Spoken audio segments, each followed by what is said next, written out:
guys, hope you're well. So, we're going to be making some beer. Oh yes. So I would just like to take a second or a minute to thank my patrons. They funded this video and it's very much appreciated. Makes my life a lot easier.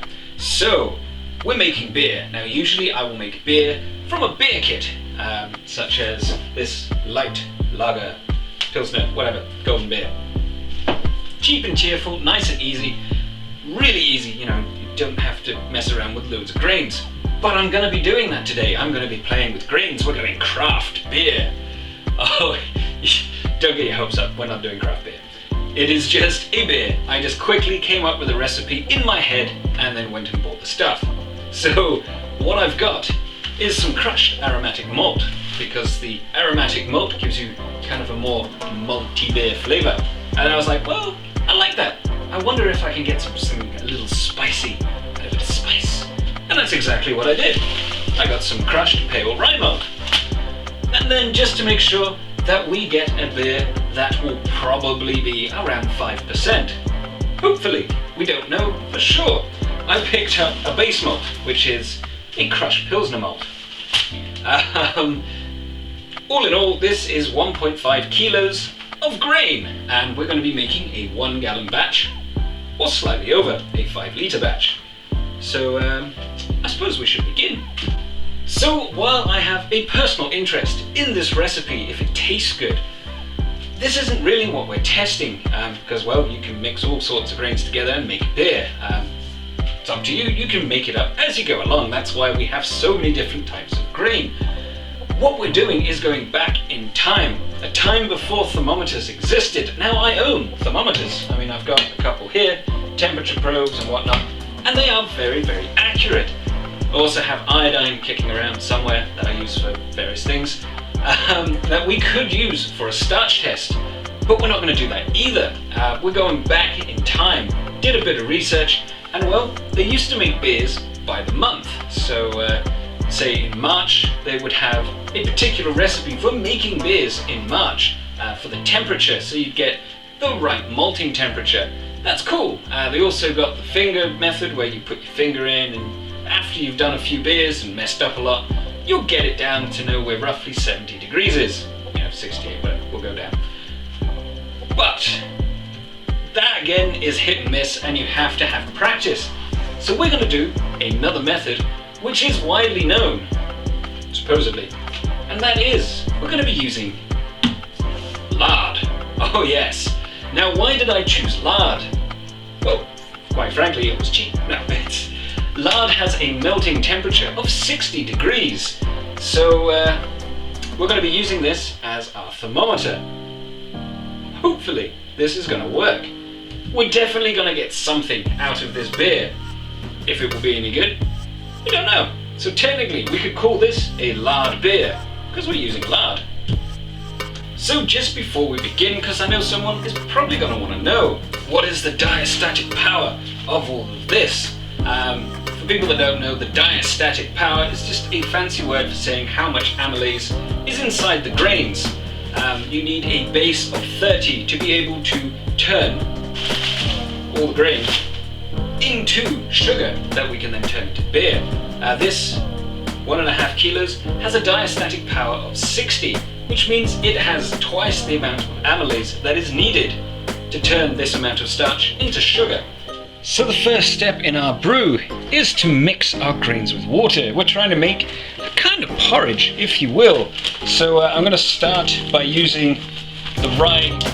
There we go, just rip the bag open. I'm going to start by using the pale rye. Oh yeah, look at that, lovely and dusty. And I'm also going to add in the crushed aromatic malt. If I can rip it open. I'm going to pour that in. Looking good. Oh, that smells really malty. Now, I'm not going to add the crushed pilsner malt in just yet. This is because that's the stuff that's got the main bulk of the amylase. So what I am going to do is add in some cold water from a kettle, because I'm cool. Pour that in. And I'm going to need another 2 litres. Oh, that smells good. Now in goes the other 2 litres.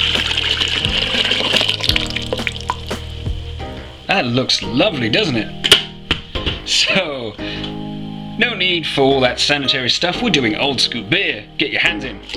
And we're going to mix all the grain up.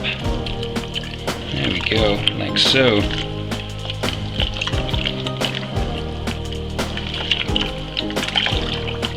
My hand is clean. I only picked me bum a couple of times.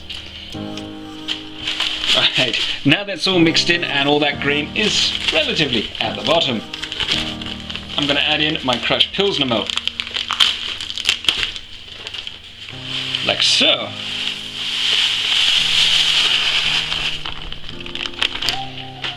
And now I can just make sure it's all in there, but not quite. There we go. That seems to be all lovely. That's the hard bit done. So we've added our grains into here and they're free floating. We're not messing about, we're going proper old school. It's a thin bottom pan, which is a slight downside, but we're going to be applying a gentle heat to it, in theory, so hopefully it won't scorch. Hopefully. I don't know, let's see what happens. So I've got my rye and my aromatic malt at the bottom, and then I've got my technically more important kind of base malt on the top. The idea is I'm not going to need to stir this, so the heat as it transfers up, when it gets to 60 degrees on the top, the malting temperature in the middle should be about right, so I'll have a full range of alpha and beta amylase action going on in here. So all I've got to do is prepare my thermometer. Oh yes, the lovely white block of lard, rendered fat. So I'm just gonna, I have no idea, just says a bit, so I'm just gonna, oh that actually cuts really easily. So there is a nice bit of lard, that's your thing, just pop it on the top. Oh, it floats. Oh, that's handy to know. I didn't know that. Learned something new. And now, let's just turn it on. On a nice low heat. So it is the first check-in. It has been about 15 minutes on a low heat, and it smells beautiful. You can hear this, I don't know if you can, it makes a slight gurgling noise. All the grain is at the bottom. There will be a little bit of scorching, probably because I'm not stirring it. But it does not smell bad in any way, shape or form. It actually smells kind of malty, like a malt drink, and sweet, which is cool. So I'm just gonna carry on. So it has been another kind of 10 minutes now, and it looks like it's just coming up to temperature. The bottom must be pretty warm by now, in the 70s, and the top is coming up to the 60-degree mark. The lard on the top is starting to melt. It needs to be fully clear for it to be up at 60 degrees, 61, 62. So just gonna keep waiting about. At least I got something to vape on. So the lard on the top has finally melted. It is now clear, so I'm gonna turn it off, and right, now we just leave it for an hour. So the only thing I've got to do now is, well, leave it for an hour. So I've put the lid on, because I haven't needed it so far. I left the top open, and right, I'm quite literally just going to dump some towels over the top. Now, there has been nothing, no paper, no anything that says they actually did this. They just probably left it alone, but can't harm really. It's already, the damage has been done. So now, leave it for an hour to malt away. That's the plan. Hopefully. We will see in an hour. So, see you in an hour. So it's been about an hour. Time to have dinner. Anyway, so let's take a look at what we got. So, no thermometer, no starch testing, and well, it is still making some steam. So I've gone ahead and I've sterilized my hands, this lovely container, and the hydrometer, and my side as well. Because well, I want to see what it is. What are we at? This could be interesting. So here it goes. Now let's collect some jus. So it's been about 10 minutes and well, the hydrometer has leveled out, it has dropped slightly, the temperature has normalized. So it's like basically a normal temperature for pitching yeast. We're not going to do that yet, but it is reading right at the 9% mark. That's not bad. Now, this isn't a 4 gallons worth, we're going to do more, but I would say it has more or less done exactly what it was supposed to do. This is no longer needed. The malting process is pretty much all done, so I'm going to pour most of this back in. So as it stands at the minute, it looks like our malting process has worked. Considering we just used lard, that's pretty damn good. So nothing has been sterilized. I actually did sterilize this tub. That's because it was dirty. My bad. I left the lid on and it went a bit moldy. Don't want mold. It has a funky taste. But apart from that, nothing has been sterilized. As long as it's clean, it should be fine. For now. So bear that in mind. So I've got my 5-litre tub. It's sterilized and rinsed on the inside. And I'm using it as a way to transfer the liquid and separate our beautiful, lovely grains that we don't really need anymore. So I've got a colander, sieve, steamer, whatever, that fits on the top. It just makes it a bit more hands-free. There we go. And now I'm going to pour off the liquid, and it's going to show us how much we need or if we have too much. So wish me luck. So the great thing about this, as we are not sterilizing just yet, is well, we can use as many different things as we want, and we have to wash our grains to rinse off all the sugars. I'm just using water that I put in a kettle. I think my go-to saves dragging it over to the sink. So let's rinse this all off. Get those sugars out. So I finished pressing the last bit. You didn't want to see it, it was boring. Just me squeezing stuff out and adding a bit of water and topping it up until our lovely demijohn, bucket, whatever, mayonnaise tub that we're going to be using to ferment was filled up. My pan is looking a little dirty. I'm going to have to wash that just to remove the excess crud off of it and get rid of the scorch marks on the bottom. I was expecting it to happen, so it's not a big deal. I can't smell or taste anything when I tried it, so I have re-washed and then gave it a quick scorch, apart from the glass. Don't do that with glass. And just make sure everything is clean, and I got a jug. So let's see if this is actually any good. Fingers crossed.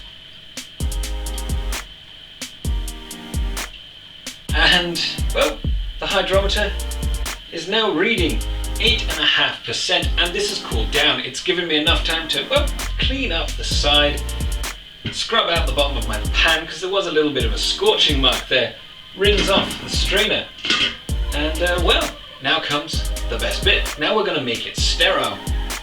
If you don't do this step, you run the risk of getting an infection. So the moment we turn, I can stay there, the moment we turn on the gas, pretty much the time where everything else that's going to come in contact with it needs to be sterilized. So I'm going to re-sterilize my tub, and that's pretty much it really. Bombs away.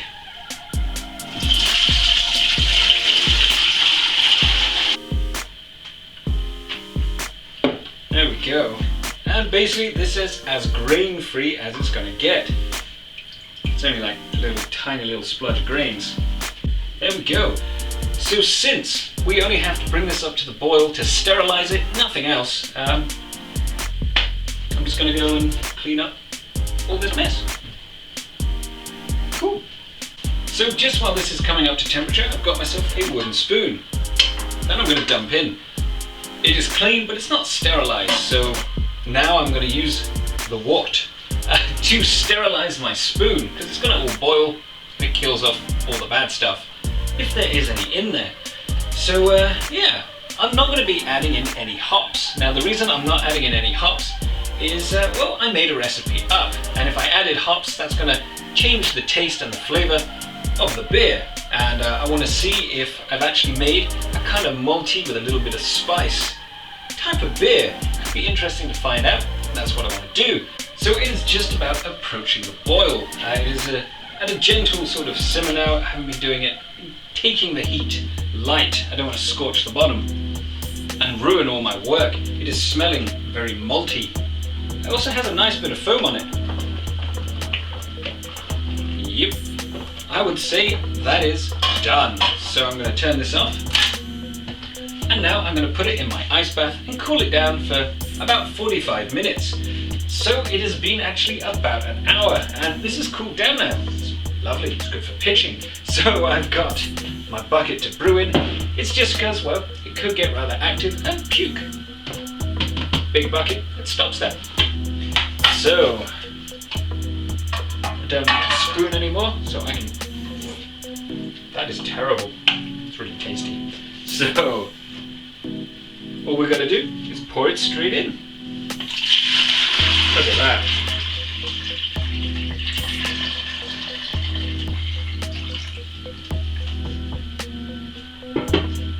Fits like it was meant to be. So the yeast I'm going to be using is ale yeast, but I actually have a packet from one of these. Exactly the same yeast. Just doesn't come in a red packet, so I'm just going to sprinkle some in because I need to use it up. We don't need to add any yeast nutrient because the grain already has all that stuff in there, so just throw a bit of yeast in.